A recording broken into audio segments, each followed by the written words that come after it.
"You don't belong here," the manager said, his voice sharp enough to cut through the low murmur of the hospital lobby. And for a moment, everything seemed to pause as if the building itself was holding its breath. The fluorescent lights hummed softly overhead, casting a sterile glow across polished tile floors that reflected every movement like a mirror. And in the center of it all stood Elijah Carter, his coat worn at the edges, his shoes scuffed from miles of walking, yet his posture steady, unshaken, as if he had long ago learned how to stand still in places that tried to push him out. A few feet away, Ryan Whitaker adjusted the cuff of his tailored suit, the crisp fabric catching the light as he stepped forward with controlled impatience, his expression tight, the kind that came from years of believing order mattered more than people, that appearances were everything in a place where donors walked the halls and reputations were built on spotless surfaces. A receptionist glanced up, hesitated, then quickly looked back down at her screen, fingers hovering over the keyboard but not typing, while a nurse by the elevator slowed her steps just enough to notice, her badge swaying gently against her scrubs as the air grew heavier with the unspoken tension. Elijah didn't move right away, his gaze drifting past the manager, not in defiance, not in submission, but in quiet focus, like he was listening for something deeper than the voices around him, something only he could hear. And when he finally spoke, it wasn't loud, it wasn't desperate, it was measured, almost calm. "Room 312. You might want to check her chart again." The words landing softly but carrying a weight that didn't match his appearance. Ryan let out a short breath that almost resembled a laugh, shaking his head as if brushing off an inconvenience. "We have protocols for a reason," he replied, his tone polished, practiced, the kind used in meetings and donor dinners, but now edged with irritation. And none of them involved taking advice from someone who just walked in off the street. A couple seated near the waiting area exchanged a glance, the man shifting uncomfortably while the woman adjusted her purse on her lap, unsure whether to watch or look away. Elijah's hands remained at his sides, fingers relaxed, though there was a faint tremor that caught the light for just a second. Not weakness, not fear, just the subtle echo of cold air clinging to skin that had been outside too long. And still, he didn't argue, didn't raise his voice. He simply stood there, as if the moment itself mattered more than proving anything. Ryan stepped closer, lowering his voice, but not enough to hide the authority in it. "You're disrupting patience," he said, each word deliberate, "and I'm asking you to leave." Behind him, the sliding doors whispered open and shut as another family entered, their footsteps slowing as they sensed something unfolding, the rhythm of the room shifting from routine to something sharper, more fragile. Elijah's eyes flickered briefly toward the elevator display, numbers changing one by one, steady, mechanical, indifferent, and then back to Ryan. "I'm not here to disrupt," he said quietly. "I'm here because someone might need help." The sentence hung there, simple, almost too simple for the space it occupied, and for a split second, something in Ryan's expression tightened, not doubt exactly, but the faintest crack in certainty, quickly sealed by habit. "Security," Ryan called without turning, his voice carrying across the lobby, and two guards near the entrance straightened, exchanging a quick look before moving forward, their footsteps measured. Professional, the kind trained not to escalate but to resolve. The nurse by the elevator pressed her lips together, glancing once more at Elijah before stepping inside as the doors slid shut with a soft chime. And the receptionist finally began typing again, the clicking keys filling the silence that had settled too thickly. Elijah didn't resist, didn't step back. He simply shifted his weight slightly, as if preparing for something inevitable, his gaze drifting once more toward the upper floors, toward a room he couldn't see but seemed to understand all the same. And in that quiet, in that stillness, there was something unsettling, not because of what he was doing, but because of what he wasn't. No panic, no pleading, just a steady presence that didn't fit the narrative the room had already decided for him. And as the guards approached, the hum of the lights, the distant beeping of monitors, and the muted conversations all blended into a single, suspended moment, waiting for something no one yet realized was already beginning to change. The guard on the left slowed as he approached, not out of hesitation but something quieter, harder to name, as if the stillness around Elijah had shifted the rhythm of his steps without permission. Up close, The details became clearer, the faint lines at the corners of Elijah's eyes, the careful way he held his shoulders, not slumped like someone defeated, but aligned, deliberate, as though posture itself was a habit he refused to lose, and the guard's hand hovered for a second before settling, lightly near Elijah's arm, not gripping, not forcing, just a gesture of procedure. Ryan Whitaker watched from a few feet away, arms folded now, his impatience settling into a colder form of control, the kind that came from believing the situation had already been resolved. Yet his gaze kept flickering back, drawn by something he could not quite dismiss, something that did not fit the narrative he had already decided. Elijah allowed himself to be guided a step toward the entrance, his shoes making a soft, uneven sound against the tile. And still, his attention seemed elsewhere, drifting upward again, as if the floors above held a thread he could not ignore, and under his breath, almost too quiet to catch, he repeated, "Room 312." The words barely moving the air but carrying a weight that lingered. Near the reception desk, a young nurse paused mid-step, her tablet angled against her chest, her brow tightening as she replayed the number in her mind. Something about the tone, the certainty, not urgency, not fear, but knowledge, and she turned slightly, glancing toward the hallway that led to the patient wing, her fingers tightening around the edge of the tablet before she looked back at Ryan, then at Elijah, caught between protocol and instinct. Outside the glass doors, the late afternoon light had begun to fade, a thin layer of gray clouds, pressing low over the city, and a faint drizzle tapped against the windows in soft, irregular patterns, the kind that blurred reflections and made everything feel just a little more distant. Elijah stepped onto the mat near the entrance, pausing for a brief second as the automatic doors whispered open, a cool draft brushing past him, carrying the scent of rain and asphalt, and for the first time, his hand lifted slightly, not to resist, not to stop anyone, but as if marking a moment, his fingers curling gently before lowering again. "You have to leave the property," one of the guards said, his voice steady, professional, but softer now, the edge gone, replaced by something closer to quiet respect, though he did not know why. Elijah nodded once, a small motion, acknowledging the words without argument, without resentment, and as he stepped just beyond the threshold, the sound of the hospital shifted behind him, the hum of machines and distant voices muffled by the closing doors, replaced by the open air and the soft rhythm of rain against concrete. Inside, Ryan exhaled slowly, adjusting his jacket again as if resetting the moment, turning back toward the reception desk. "Let us keep things moving," he said, his tone returning to its usual measured cadence. But the nurse near the hallway had already taken a step in the opposite direction, her mind circling back to the number, 312. The way it had been spoken, not as a guess, not as a plea, but as a fact. She hesitated. Only a second before tapping her badge against the access panel and slipping into the corridor, her pace quickening just enough to betray her curiosity. Outside, Elijah moved toward the edge of the covered entrance, the rain brushing lightly against the sleeves of his coat, and he lowered himself onto the concrete step with care, as if each movement was intentional, controlled, his breathing slow and even, though a faint tremor passed through his fingers as he rested his hands together, not from fear, not from urgency, but from the quiet weight of waiting. His gaze lifted once more toward the upper floors, toward windows that reflected nothing but gray sky, and in that reflection, for just a moment, there was something else, not visible, not clear, but present, like a memory pressing against the surface, waiting to be recognized. And inside the building, somewhere beyond the polished floors and controlled voices, something had already begun to shift, though no one had yet said it out loud.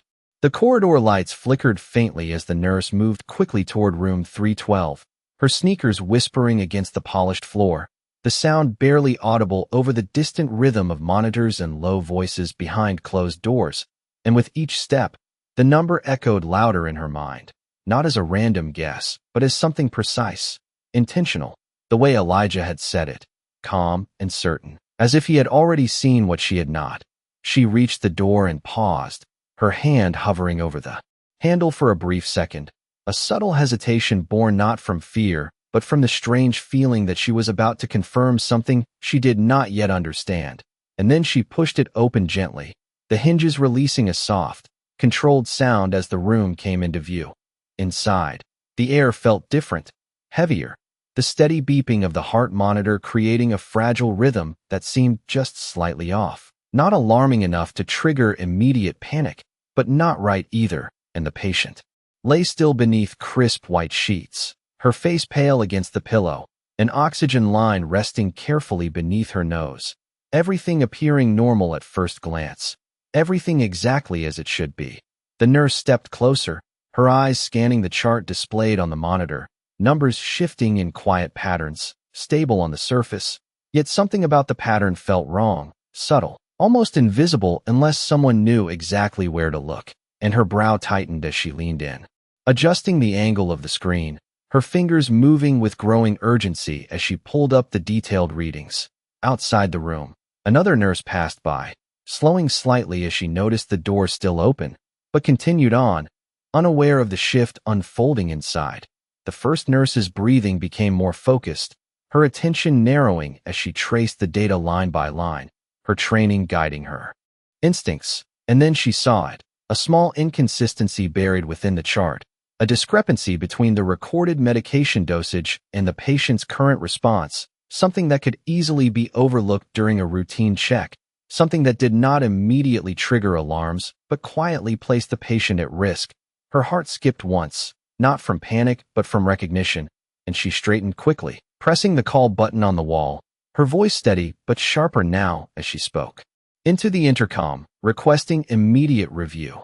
Down the hall, a physician turned at the sound, his expression shifting as he changed direction, his pace quickening, while another nurse followed close behind, the subtle ripple of urgency beginning to move through the floor. Back in the lobby, Ryan Whitaker had just finished giving instructions to the front desk, his tone controlled, his posture composed. But something in the atmosphere had shifted, a faint tension threading through the space, almost imperceptible yet present, and he glanced toward the elevator display as it lit up, signaling rapid movement between floors, faster than routine traffic. Outside, Elijah remained seated near the entrance, the drizzle continuing to fall in thin, steady lines, tapping softly against the concrete around him, his coat dampening at the shoulders, yet he did not move to shield himself, his hands resting loosely together, fingers still, his gaze fixed upward as if following something invisible. Through the layers of the building, his breathing remained slow, measured, but there was a subtle change now, a slight tightening at the corners of his eyes, not concern, not fear, but awareness, as if a moment he had been waiting for was beginning to unfold. Inside room 312, the physician stepped in quickly, reviewing the chart as the nurse pointed out the inconsistency, his expression sharpening as he traced the same line of data, confirming what she had seen, and without hesitation, he began issuing instructions, his voice firm, controlled, calling for adjustments, for verification, for immediate correction, the calm precision of someone trained to act within seconds when seconds mattered. The monitors responded gradually, the rhythm stabilizing, the fragile imbalance easing back into alignment, and the tension in the room shifted from uncertainty to focused control, though the question remained, unspoken yet undeniable. How had this been caught now? And why had it almost been missed? The nurse stepped back slightly, her eyes lingering on the screen before drifting toward the door, toward the hallway beyond. And for a brief moment, she thought of the man downstairs, the way he had stood, the way he had spoken, and a quiet realization settled in, not fully formed but impossible to ignore. In the lobby, Ryan felt it before he understood it, the subtle shift in movement, the change in pace, the way staff began moving with sharper focus, and he turned toward the elevators again, his expression tightening, a flicker of uncertainty breaking through his usual composure, as somewhere above him, something he had dismissed only minutes ago had just changed everything, even if he did not yet know how or why. The silence that followed the physician's confirmation did not feel like relief, it felt incomplete, like a sentence that had stopped just before the final word, and Ryan Whitaker stood there for a moment longer than necessary, his eyes drifting once again toward the entrance, as if something unresolved still waited beyond the glass. The nurse beside the physician shifted her weight slightly, her fingers tightening around the tablet she carried. And then she spoke, not loudly, not to challenge, but because the thought would not stay quiet. "Someone mentioned the issue before we saw it," she said, her voice steady but carrying a trace of hesitation, and Ryan turned toward her immediately, his expression sharpening. "What do you mean?" he asked, and she glanced briefly toward the doors, toward the rain blurred outside, before answering. "The man downstairs, he said to check room 312. The words settled into the space with a weight that changed everything, because now it was no longer coincidence, no longer dismissible. Ryan felt something tighten in his chest, not fear, not yet, but a pressure that came from realizing a moment had already passed, a decision already made, and that decision might have been wrong. And for a brief second, the image replayed in his mind, Elijah standing there, calm, composed, speaking without urgency yet with certainty, and Ryan's own response, controlled, dismissive, final. The physician looked between them, his expression shifting from professional detachment to something more focused, more curious. "Who was he?" he asked, and Ryan did not answer right away, because he did not have an answer that fit anymore, only the one he had assumed, the one that now felt insufficient. Outside, the rain had grown steadier, the sound against the glass forming a soft, constant rhythm, and Elijah remained seated, his coat now visibly damp at the shoulders, small droplets tracing down the fabric, gathering at the edges before falling to the ground. And he did not seem to notice, or if he did, it did not matter, his attention still fixed upward, towards something beyond sight, his breathing slow, measured, though the faint tremor in his hands had not fully disappeared. A security guard near the entrance shifted slightly, glancing out at him, then back inside, uncertainty flickering across his face as if he, too, felt the change in the air but did not yet understand it. Inside the lobby, Ryan finally moved, taking a step toward the doors, then another, his pace controlled but no longer casual, his mind moving quickly now, connecting pieces he had ignored, the certainty in Elijah's voice, the timing, the precision, and the fact that the situation upstairs had not just been corrected, it had been caught at the exact moment it needed to be. The receptionist watched him pass, her eyes following him briefly before returning to her screen. Though her typing slowed, her focus divided between routine and the quiet shift unfolding around her. Ryan stopped just short of the entrance, the glass doors reflecting his image back at him, sharp suit, composed posture, everything exactly as it should be, yet the reflection felt incomplete, like it was missing something he had not yet acknowledged, and beyond it, through the blurred rain, Elijah sat still, unchanged, as if time had not moved for him at all, for a moment. Ryan did not open the door, did not speak, he simply stood there, caught between the version of the situation he had already decided and the one now unfolding in front of him, and behind him, the nurse's words lingered, quiet but persistent, reshaping the space, he told us. And the simplicity of it made it harder to ignore. Upstairs, the patient's monitors continued their steady rhythm, stable now, controlled, but the awareness of how close it had come remained, threading through the staff, who had witnessed it, changing the way they moved, the way they spoke, even if no one said it out loud. Outside, Elijah shifted slightly, adjusting his position on the step, his gaze lowering for the first time, not toward the ground, but toward his own hands, as if checking something only he could feel.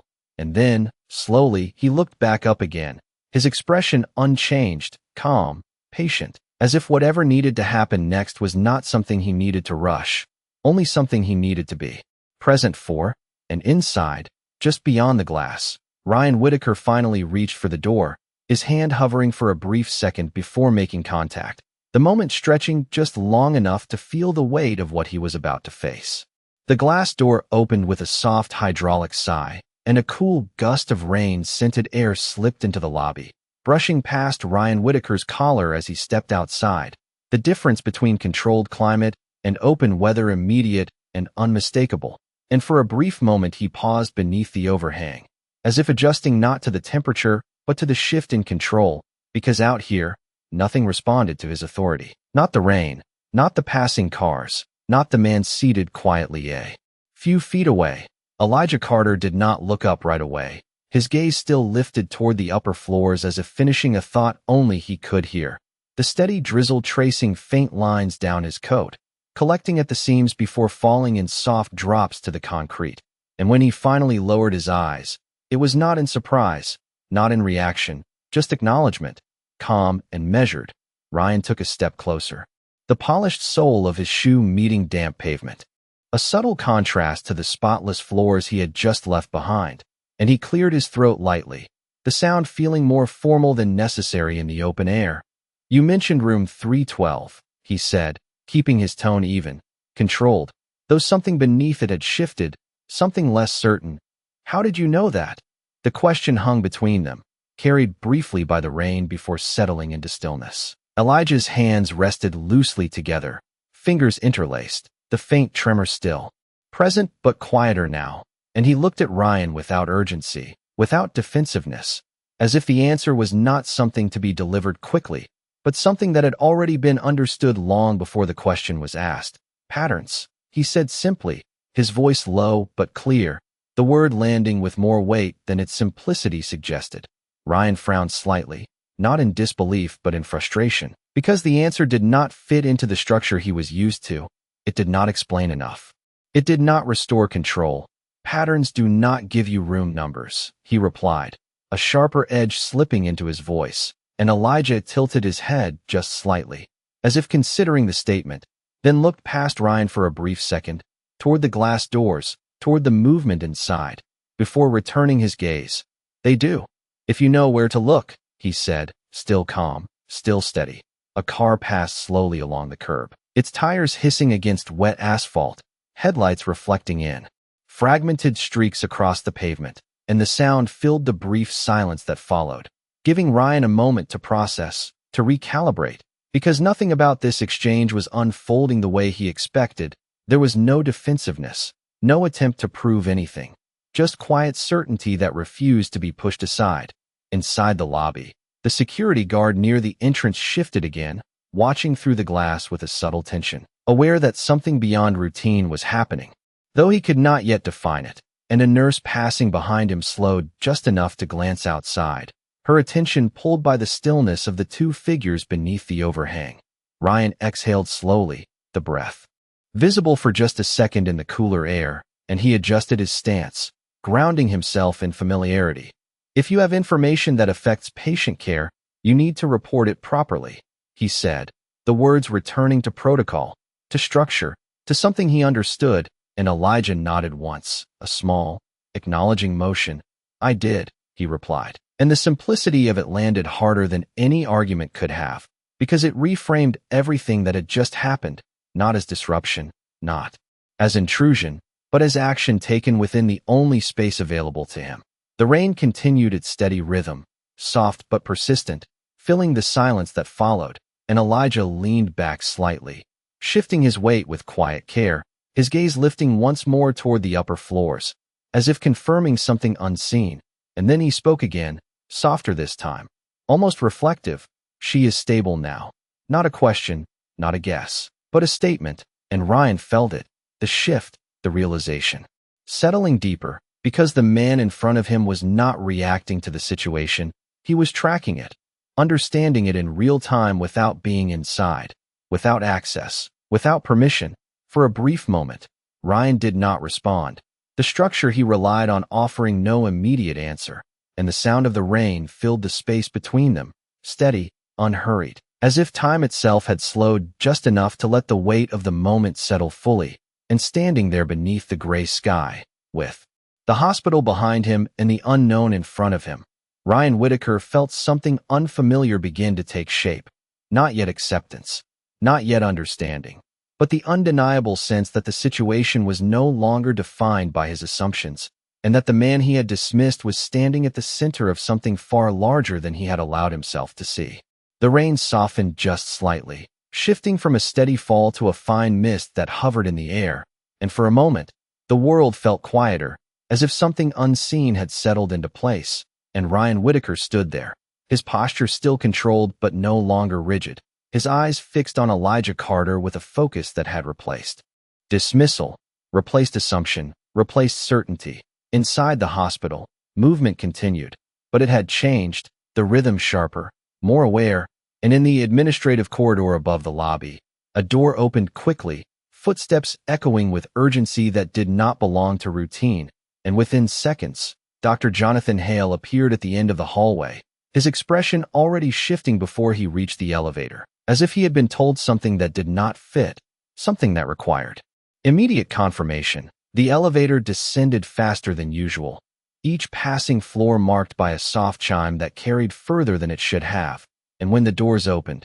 Dr. Hale stepped out without hesitation, his gaze scanning the lobby, searching, not for a situation, but for a person, and when he did not see him immediately, his eyes moved to the entrance, drawn by something instinctive, something deeper than information. Outside, Elijah remained seated, his breathing steady, his gaze lifting slightly as if he felt the shift before it arrived, and Ryan turned just enough to notice the movement inside, the sudden presence of someone whose authority exceeded his own, and for the first time since the moment began, uncertainty crossed his face without resistance. The glass doors opened again, and Dr. Hale stepped out into the damp air, his coat catching the fine mist as he moved forward, his pace controlled but urgent beneath the surface. And then he saw him, clearly now. Not as a figure on the edge of the scene, not as an interruption, but as something central, something undeniable, and he stopped, just for a fraction of a second, the kind of pause that does not belong to hesitation, but to recognition. Ryan watched, his breath held without realizing it. As Dr. Hale's expression changed, the composure of a seasoned director giving way to something more human, more immediate, and his voice, when it came, was lower than expected, almost careful, as if the weight of the word mattered more than the volume. Sir. The single word carried everything that had not yet been said, everything that Ryan had not yet understood, and it settled into the air with a gravity that shifted the entire moment.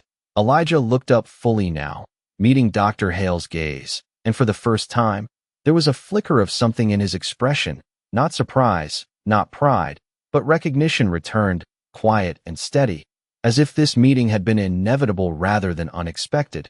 Inside the lobby, the security guard straightened, the receptionist paused mid-motion, and the nurse who had first checked room 312 stepped closer to the glass, her eyes widening slightly as the scene outside reframed everything she thought she understood.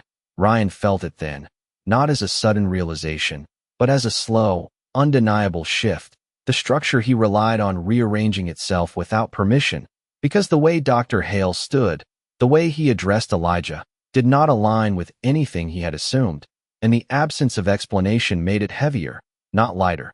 The rain continued to fall, soft and persistent, tracing lines across the pavement and the glass, blurring the edges of the world but sharpening the moment itself, and Elijah rose slowly to his feet, not rushed, not dramatic, just deliberate, his movements measured, as if each one carried its own quiet weight, and he faced Dr. Hale fully now, the two men standing a few feet apart beneath the gray sky, the distance between them filled with something unspoken yet fully understood by one of them. Ryan remained where he was, just behind and to the side, no longer leading the moment, no longer controlling its direction, his presence reduced to observation as the center shifted away from him completely.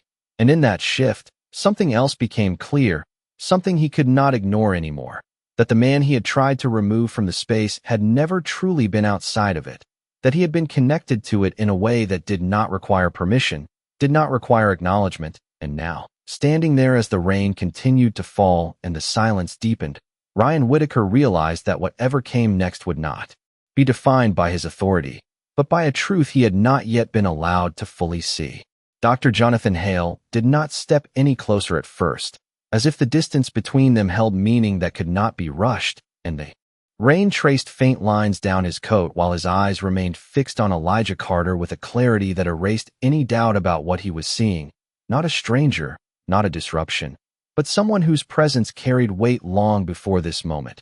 "We have been looking for you," Dr. Hale said quietly, his voice steady but lowered, as if speaking too loudly would break something fragile in the air, and Elijah held his gaze without flinching, his posture relaxed but grounded, as though the statement did not surprise him, only confirmed something already understood. Ryan Whitaker felt the words settle into him with a heaviness that was difficult to process, because they reframed everything that had happened, every assumption he had made, every decision he had acted on, and he shifted slightly where he stood, his hands tightening at his sides before he forced them still, trying to maintain composure in a moment that was slipping beyond his control. Inside the hospital, movement slowed near the entrance, staff members drawn subtly closer, not out of curiosity alone, but because something in the tone outside had changed, something that carried authority without needing to declare it. Dr. Hale took one careful step forward now, closing a small part of the distance, and his expression softened in a way that did not belong to titles or roles, but to recognition, to respect. Room 312, he continued, glancing briefly upward as if acknowledging the connection. You knew. Before anyone else. And Elijah nodded once, the motion small but certain. She was not responding the way she should have. He replied, his voice calm, measured, as if explaining something simple rather than something that had shifted the course of events. And Dr. Hale exhaled slowly, the breath visible in the cool air for just a second. That protocol, he said, almost to himself. That monitoring pattern, it was yours. And the realization settled fully now, not just for him, but for anyone. Close enough to hear. Ryan felt it then. The final piece falling into place, the quiet tremor of understanding moving through him, because the name, the method, the way Dr. Hale spoke, it all pointed to something far beyond what he had allowed himself to consider. And he looked at Elijah again, really looked this time, past the worn coat, past the damp fabric, to the steadiness beneath it, the presence that had never matched the image he had assigned. Elijah did not react to the recognition with pride or correction. He simply stood there, the rain continuing its soft rhythm around him, his gaze steady, his expression unchanged, as if identity was not something he needed to assert, only something that existed whether others acknowledged it or not. You trained half this hospital without ever stepping inside it, Dr. Hale said, his voice gaining a quiet intensity now, not louder, but deeper, and the words carried into the lobby behind him, reaching the ears of those who had begun to gather near the glass. The nurse from room 312, the receptionist, the guard, each of them absorbing the shift in real time. Ryan's breath caught slightly, not visibly, but enough for him to feel it, because the weight of what he had done, what he had dismissed, what he had nearly forced out completely, settled into him with clarity that could not be undone, and for a moment, he did not speak, because there was nothing immediate that could correct what had already happened. Dr. Hale lowered his voice again, stepping closer, not in authority, but in respect. We thought you had left the field, he said, and Elijah's gaze shifted briefly toward the hospital behind them, toward the windows reflecting gray sky and faint movement. I did not leave, he replied softly. I just stopped being seen. And the words carried a quiet truth that settled deeper than anything spoken before, because they did not accuse, they did not demand, they simply revealed. The rain continued to fall, soft and steady, and in that moment, everything aligned, the past, the present, the assumptions, the reality, and Ryan Whitaker stood there, no longer at the center of the situation, no longer defining it, but witnessing the full weight of it for the first time, as the man he had dismissed stood quietly in front of the hospital that unknowingly carried his work, his knowledge, his influence, and without raising his voice, without demanding recognition, had just proven it in the only way that mattered. For a long moment, no one spoke, and the rain continued its quiet rhythm, soft against concrete, soft against glass, soft enough that it almost felt like silence. And Elijah Carter stood there with the same steady posture, his coat damp, his hands relaxed at his sides, his presence unchanged by the recognition that had just unfolded around him. Dr. Jonathan Hale remained facing him, the weight of respect clear in his stance. But Elijah did not step forward, did not accept the space being offered. Instead, he glanced briefly past him, toward the hospital doors, toward the movement inside, the people, the routines, the system that had continued without ever knowing how much of it had been shaped by him. And then his gaze lowered slightly, thoughtful but not heavy, as if the moment had already reached its natural end. Ryan Whitaker shifted where he stood, The composure he had relied on now replaced by something quieter, something more uncertain, and he finally spoke, his voice controlled but lower than before. I did not know. The words simple, but carrying the weight of everything that had come before them. And Elijah turned his head slightly toward him, not sharply, not with judgment, just enough to acknowledge the statement. And for a brief second their eyes met. And in that look there was no anger, no need to correct, only a calm understanding that did not require explanation.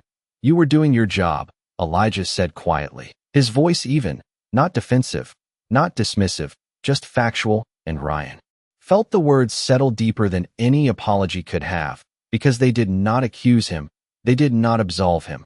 They simply reflected the truth of the moment, and that made them harder to carry. Inside the lobby, the nurse from room 312 stood still near the glass, her eyes fixed on Elijah, her expression softened by something close to respect, and the security guard beside her straightened slightly, no longer uncertain, no longer questioning, just present in a moment that had shifted. Beyond protocol, Dr. Hale took a breath, as if preparing to say more, to offer something, a position, a return, a place within the system that had unknowingly carried Elijah's work. But before he could speak, Elijah lifted his hand slightly, not to stop him, not abruptly, just enough to signal that it was not necessary. And the gesture was gentle, controlled, final. She will be fine, Elijah said, glancing once more toward the upper floors, his voice carrying quiet certainty. And Dr. Hale nodded instinctively, not because he needed confirmation, but because the trust had already been established in a way that did not require discussion. The rain began to lighten, the steady fall easing into a thin mist that drifted through the air, and Elijah adjusted his coat slightly, pulling it closer around his shoulders, a small, practical motion that grounded the moment back into something simple, something human. Ryan watched him, the realization now fully settled, and for the first time, he did not try to correct the situation, did not try to regain control. He simply stood there, witnessing, understanding too late that the measure of a person had never been defined by how they entered the room, but by what they carried with them. Elijah took a step forward, not toward the hospital, not toward Dr. Hale, but past them, his movement steady, unhurried, and no one reached out to stop him, no one called his name, because the moment did not need to be extended. It had already said everything it needed to say. As he walked away, the faint sound of his footsteps blending with the soft rhythm of the rain, the hospital behind him continued its quiet motion, unchanged on the surface, yet altered in a way that would not be easily undone. And Ryan remained where he was, his posture no longer rigid, his gaze following Elijah for a moment longer before lowering slightly, the reflection of the glass doors catching him in stillness, not as a man in control, but as someone who had just learned, in the quietest way possible, that strength did not always announce itself, and that sometimes it simply walked away without asking to be seen.